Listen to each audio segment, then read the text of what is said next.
That's like, okay, it's our 30th anniversary, so we're like, well, maybe we should have some collaborations because we used to do it pretty regularly because we were touring a lot more, so we were like talking to our peers a lot more and hanging out with everyone a lot more and that sort of thing. So it was a little more natural, and we just realized it had been a long time since we'd really done that.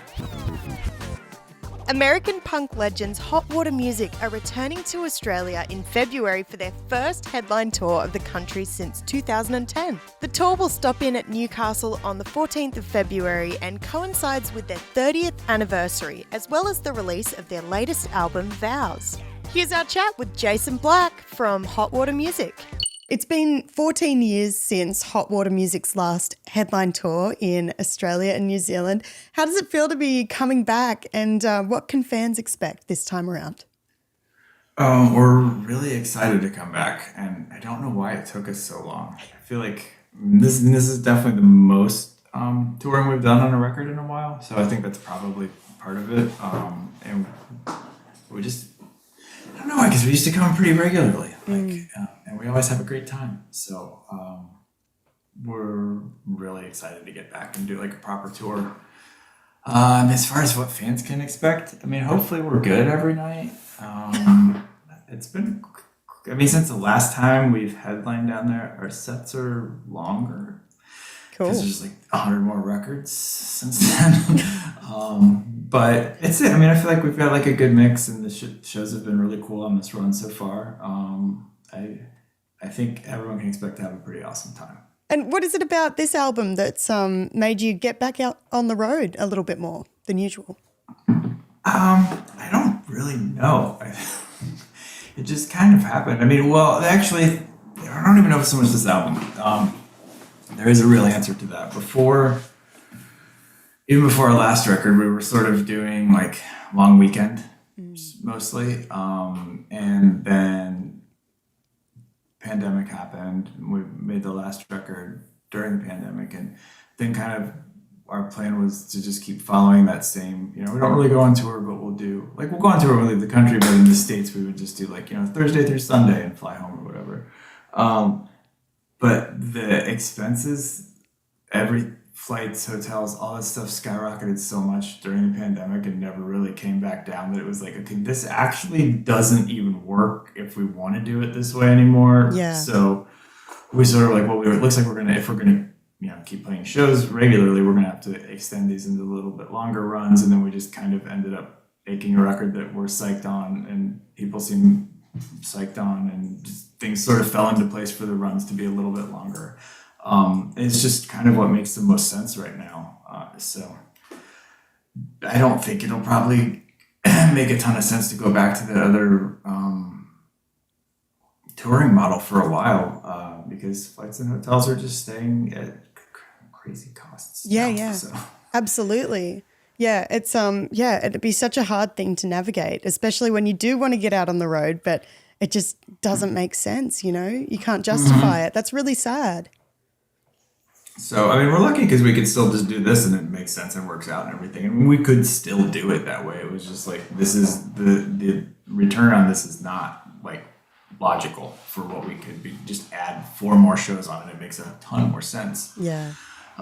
It was really wild because that was like a nice, smooth, hey, we're just going to do 4 shows here and there. I mean, I feel like that said, this has given us enough like ammunition to actually really push the record and like give the record its full due and kind of get to a ton of places we haven't been, which is something that like we didn't really think about until these last 2 US runs. We were usually just doing major cities, and we went kind of everywhere on these last 2 runs and realized how much that we were like not getting to everyone. Yeah. More so than we thought, where we were just like, oh, nobody wants to see us in whatever town. And they're like, oh no, that actually was a really cool show. So it was kind of nice to sort of reconnect with that aspect of doing the band, where it's like, hey, let's kind of play everywhere, and just every show is going to be a little different sort of thing.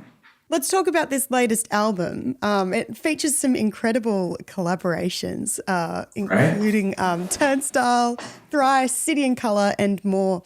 What was it like working with these musos, and why did you get them on the album? Like, what was it about these musos? We had talked about sort of whenever we get ready to do a record, like a pretty esoteric conversation we start with is like, why are we doing another record? And like, what's gonna make this any different than the other 10 we've made? And I wish more people would have this conversation. And one of the things that, that's like, okay, it's our 30th anniversary, so we're like, well, maybe we should have some collaborations because we used to do it pretty regularly because we were touring a lot more, so we were like talking to our peers a lot more and hanging out with everyone a lot more and that sort of thing. So it was a little more natural, and we just realized it had been a long time since we'd really done that, especially in such a capacity. I don't think we've ever done it with this many guests before. So we just kind of like made the record, and while we were making it, like everyone sort of took mental notes of like, maybe this could be cool, maybe that could be cool. And we just lucked out that everyone we asked said yes, and they said yes to what we asked them for too. So it was awesome. And some of the folks like Chris met Daniel when he did the drums on Remnants. None of us have still met Brendan. Like I've been texting with Brendan for like 4 or 5 years now or whatever, just randomly, but like still never met. I've met a couple of people in the Interrupters, but Chuck knows them way more than the rest of us do. So it's kind of funny where it's like there's also people, but then there's like people like Thrice and Dallas that we've been friends with for years and years and years. So it's a really cool mix of like friends collaborating and then people that we just hoped would do something and said yes. So it was fun. For me, I was sort of like, maybe we could do like a hardcore version of a mixtape, basically. Yeah. Which we like kind of did. So that's really cool. I love that concept. And what a way to celebrate 30 years too. Looking back when you first started creating, did you think you'd get to 30 years as a band? No, I just found our first demo tape like this last week or 2 weeks ago. It still plays.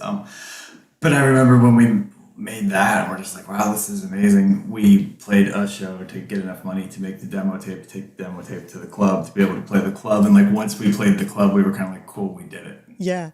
Like we feel like, okay, well that was mission accomplished. We can now play at the punk club in town. We've succeeded in our goals.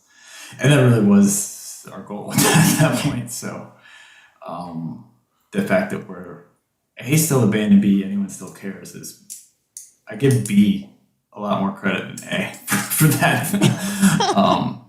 Which it's awesome. Really very cool feeling. What did that first demo sound like? It's funny because when I look at those songs, I mean, it sounded pretty terrible sound quality wise, but the songs, they're not my favorite songs we've ever done or anything, but they're remarkably not embarrassing. Yeah. To me, where I'm like, oh no, this kind of makes like, I could even see parts of some of them being ideas for songs that we would come up with now. Like, so it was cool to kind of see the identity that early on, at least a portion of it. And so before I let you go, you're coming to Australia and you'll be playing Newcastle on Valentine's Day, February 14th of 2025. I'd love to know, what are some of your memories or, most prominent memories from playing Australia? I mean, the first time we came, every time we come down, we have an awesome time. But I mean, the first time we came down, 28 Days brought us down because we had met them on Warped Tour, and this was 2000-ish, 2001 or something like that.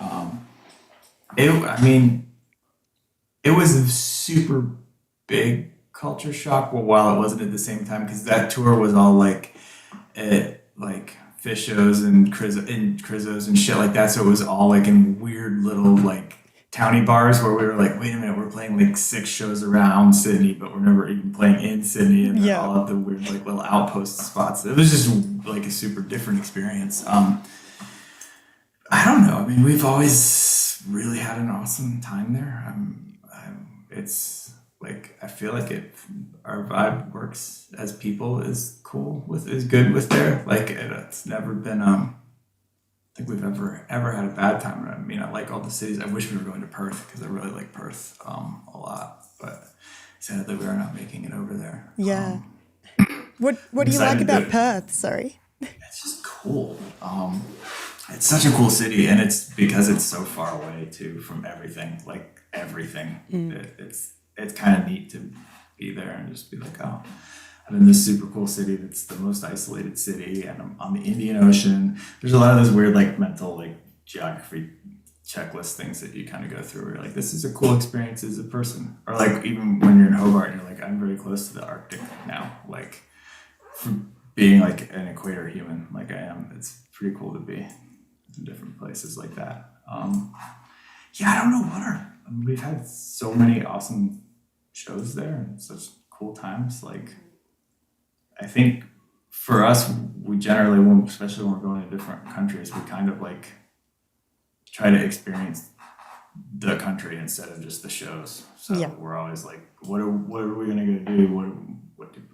What do people do here? Let's go learn about that or go do that or whatever. So we try to like, go to botanical gardens or go to the petting zoos in Brisbane and went to the aquarium in Sydney, all the kind of like touristy things that are like to get a grip and a vibe on kind of what's going on. And then then we just kind of want to hang out at whatever, go eat with people and sort of get a feel for how everyone is.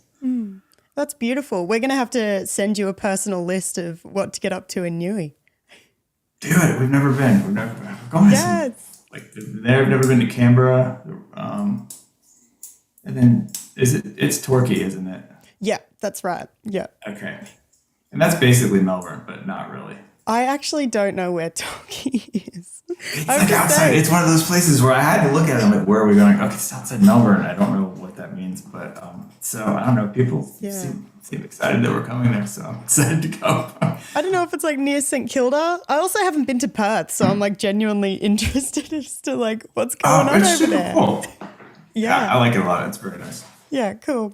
All right. Well, look, thank you so much for joining me today. And I can't wait to see you play Newcastle for the first time at King Street Band Room on the 14th of February, 2025. Thank you so much for spending some time with me today. Oh, thanks for having me on. We'll see y'all then.